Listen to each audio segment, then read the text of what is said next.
રાજકોટથી સમાચાર यहाँ પીપળિયા ડમી સ્કૂલ મામલે વધુ એક મોટો ખુલાસો થઈ રહ્યો છે।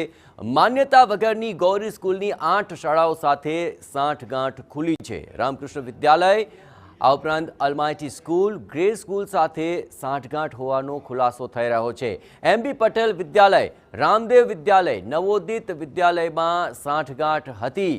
રાધાકૃષ્ણ વિદ્યાલય, અક્ષર સ્કૂલ, નક્ષત્ર સ્કૂલ સાથે પણ સાંઠગાંઠ બહાર આવી રહી છે। ગૌરી સ્કૂલના વિદ્યાર્થીઓને ભણાવતા અને એડમિશન આ શાળાઓમાં કરાવવામાં આવતો હોવાનો પણ ખુલાસો થયો છે।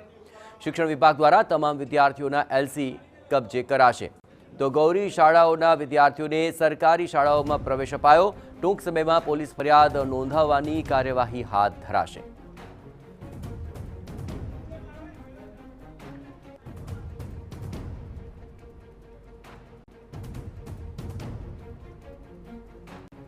આ સમગ્ર મામલે વધુ વિગતે વાત કરવા માટે જોડાઈ રહ્યા છે ટીવી 9 સંવાદદાતા મોહિત। આ સૌથી મોટા ખુલાસા થઈ રહ્યા છે। કઈ કઈ પ્રકારની સાંઠગાંઠ ખુલી છે હાલ?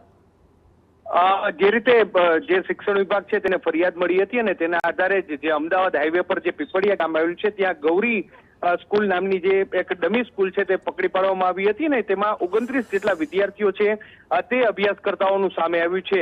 શિક્ષણ વિભાગની તપાસમાં ચોંકાવનારા ખુલાસા થયા છે કે 8 જેટલી શાળાઓ છે તેની સાથે સાંઠગાંઠ ખુલી છે। આ સાંઠગાંઠ એ પ્રકારની છે કે આ વિદ્યાર્થીઓ છે તે આમ તો અભ્યાસ ગૌરી સ્કૂલમાં કરતા હોય પરંતુ તેમનું સર્ટિફિકેટ છે, તેમનું રજીસ્ટ્રેશન છે તે અલગ અલગ સ્કૂલોમાં હોય। અત્યારે જે શિક્ષણ વિભાગની તપાસમાં જે 8 સ્કૂલોના નામ આવ્યા છે તેમાં Ramakrishna Vidyalaya, almighty school, grey school, MB Patel Vidyalaya, Ramdev Vidyalaya, Navodit Vidyalaya, Ramakrishna Vidyalaya, Akshar school અને નક્ષત્ર સ્કૂલ આ તમામ સ્કૂલોમાં અત્યારે જે શિક્ષણ વિભાગની ટીમ છે તેમના દ્વારા તપાસ હાથ ધરવામાં આવશે અને ત્યાંથી જે વિદ્યાર્થીઓના રજીસ્ટ્રેશન હતા તેમના લિવિંગ સર્ટિફિકેટ છે તે કબજે કરવાની કવાયત છે તે હાથ ધરવામાં આવશે।